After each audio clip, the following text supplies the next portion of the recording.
Oh, good morning. I just wanted to get this out real quick. So that's why I'm just in my little office right now instead of my theater. Because of the new Integra DRX-8.4 that was just announced yesterday. There's some really unique features that are a part of this AVR that aren't, from what I've seen, on any other AVR currently. So that's why I wanted to just kind of go over the features with you online, plus just take a look at the back and show you some of the unique features that you're not going to find elsewhere. So this may be an AVR that you're probably thinking of getting now that it's out and now that it has, you know, the potential to become possibly your Goldilocks AVR that you've been waiting for. So let's jump right into it. So we're on the Integra website, DRX-8.4, 11.4 channel network AV receiver. State-of-the-art features and advanced technologies power a robust home theater experience, the whole home ecosystem. Because if you didn't know, Integra is also under the same family as Onkyo and Pioneer. And Integra happens to be the custom installation version of Onkyo and Pioneer. Kind of like Sony just came out with the new ES line of AVRs. The ES line is more geared towards putting it in a rack, having it part of like a whole home audio system, that kind of thing. So Integra is kind of Onkyo and Pioneer's whole home custom installation branch, if you will. So just wanted to give you a heads up on that, in case you're wondering who the heck is Integra and why do I care. Specs, 150 watts by 11 channels, but I highly doubt that because it says right here that's into 8 ohms, 20 hertz to 20 kilohertz, 0.08% total harmonic distortion, 2 channels driven. So 150 watts per channel with 2 channels driven, like you're going to see with most AVRs out there. So I highly doubt that it's actually 150 watts if you're running all 11 channels at once. But what's pretty cool is that it is an 11 channel receiver and it has 11 built-in amplifiers. So you could technically have a 7.4.4 configuration and not have to worry about an external amp to help process all of those channels, like you would with the Denon X3800H, 4800H, and Marantz Cinema 50, that kind of thing. Wireless room calibration with Direct Live. This is a big one, folks. I still think the Direct Live is one of the best room corrections out there for regular consumers. So the fact that this comes with Direct Live built in, it's not an added expense like it is with the new Denon and Marantz models that now have Direct Live. This is built in. Full suite of custom integration software tools, blah, maximum XLR connectivity for long cable runs. We'll get to that in a minute when I take a look at the rear of this thing. All new reference symmetric Class AB amplifier design maximizes audio performance as the sound is powered up and sent to your speakers. This is a pretty big one too. Only the best for a high-end system like yours, the audiophile quality ESS Saber digital to analog converter utilized in the DRX-8.4 converts audio signals expertly to decode the sound for your speakers, allowing for an immersive sound experience. So the ESS Saber DAC is good not only for home theater, but especially for music reproduction. So that's really cool if you're using your AVR for music listening and movie watching, about the same, about 50-50. Passive subwoofer assignment, take advantage of 2 dedicated subwoofer channels to get all the low frequency your shows and music deserve. Well, in fact, it actually has 4, you can have up to 4 subwoofers, which again, we'll take a look at later when we look at the back. But 2 of them are independent. So you can independently configure, EQ, and dial in your subwoofer, as opposed to having technically 2 subwoofer outputs, but it's really just 1 LFE channel split into 2. This one does actually have 2 independent subwoofer channels. Just wanted to make that distinction. 2 precision 768 kilohertz 32-bit ESS ES9026 Pro 32-bit Hyperstream 2 DACs. That's a mouthful, but it means it's really good. HDMI 2.1 on inputs 1 through 6, main out with eARC, and sub out that support 8K60. Nice. HDR10 Plus, Dolby Vision, HDR10, VRR, ALLM, and HDCP 2.3. So you get all the latest HDR formats supported and gaming features supported if you are a next-gen gamer with your PS5 or Xbox Series X. Assignable amplifier for powered zones 2 and zone 3, and passive subwoofer drive. That, oh man, I'm gonna get into that when we get to the back. Bi-directional Bluetooth wireless technology with aptX HD transmitter. Nice. aptX is like the best possible audio quality you can get right now via Bluetooth. Supports AirPlay, Chromecast, Sonos as well. Windows, Apple, and it's Roon ready. If you're into Roon, it is ready for you.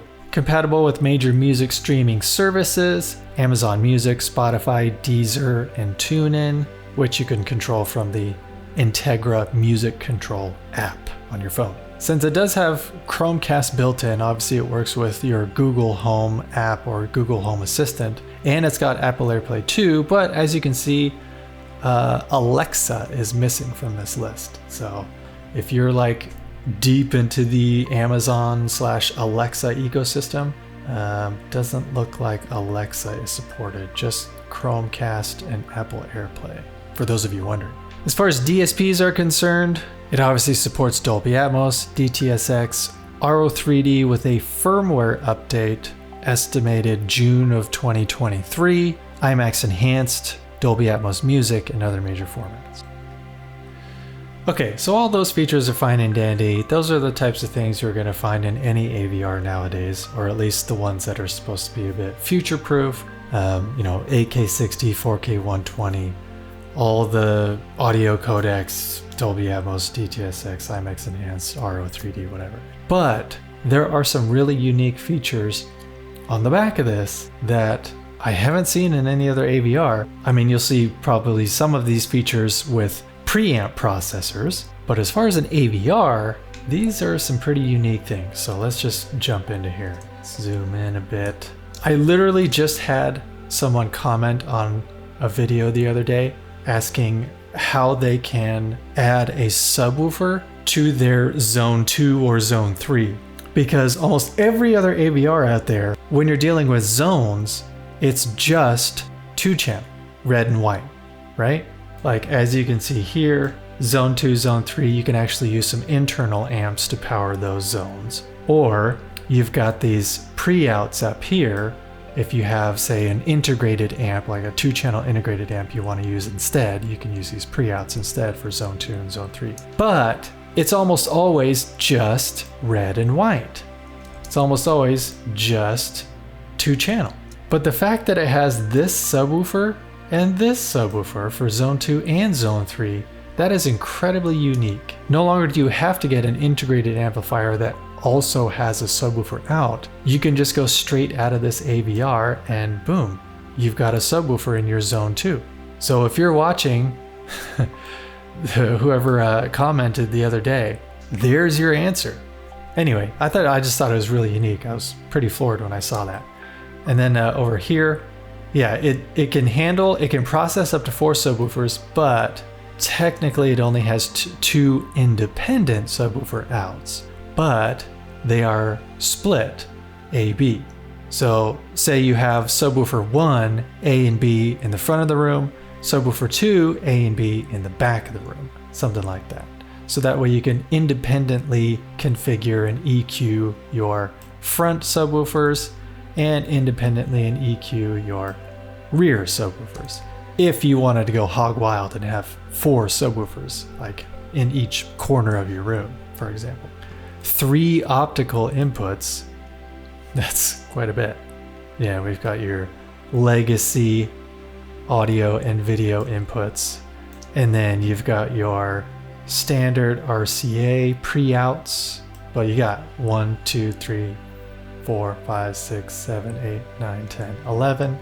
So you can power 11 speakers externally if you so desire, or you can just use the insane amount of internal amps.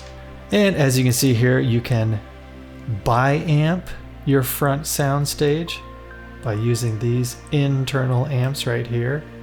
But look at this. You can actually bi-amp the center as well.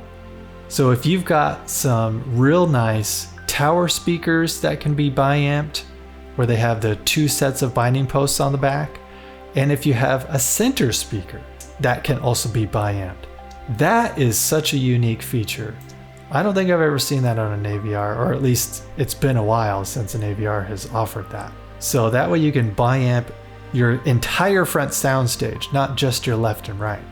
Because that's typical with most. You can only bi-amp your left and right speakers, but you can bi-amp your center speaker as well. Pretty cool. But look at this. This is so unique.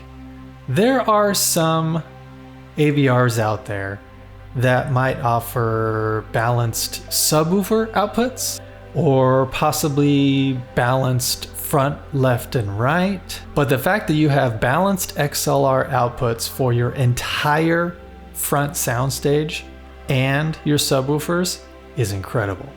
Now, I'm not saying that, you know, it's gonna make your front soundstage and your 2 subwoofers sound so much better. It's more like insurance. The fact that it's balanced, there's less likely of a chance that you're gonna get some grounding hum issues or power issues, or like dirty signal issues, interference from certain electronics in the area, etc. So I think that's really cool that they offer the front soundstage to have XLR outputs. You know, in case maybe you have like a really nice 3-channel external amp that you want to power your front soundstage with that has XLR inputs on itself. My dog is going crazy, I don't know why. And then also if you have subwoofers that also have XLR inputs. Again, not saying that it's going to make the audio quality like 10 times better than if you're just using RCA. I'm just saying that it's peace of mind, insurance policy really, just to make sure you're getting the best, most balanced, cleanest signal going to your speakers. Because that's the thing about preamp processors, is that all of the channels have XLR outputs. So that's one reason why they're usually really expensive. But the fact that this is an AVR, it's just really unique, and I'm all for it. I love it. But I also love the fact that it has all these internal amps. I mean, it can't process all of these at the same time, but a lot of times you'll have to sacrifice your internal amps if you want zone 2 or zone 3. You have to like take up some of your internal amps just to power those. But it looks like all of these are separate. So you can power zone 2 and zone 3 and have a 7.2.4 surround sound system in your main zone. But anywho, that's about it. I just wanted to run through those features and specs and show you the back and how unique it was compared to other AVRs out there on the market. I hope you maybe learned something. Are you interested in it now? Are you interested to have me review this flagship AVR? Is it something you're considering now? If so, I'll try and see if I can get my hands on it. But yeah, that's about it. I hope you enjoyed this feature breakdown. And yeah, let's see what the future holds. It looks like we're getting some really unique, very cool options. And I love competition. Competition breeds innovation. And it's only going to get better from here, it looks like. So, as always, please be kind to each other out there. Don't just watch TV and movies through your Integra DRX 8.4. Experience them. And of course, always be listening.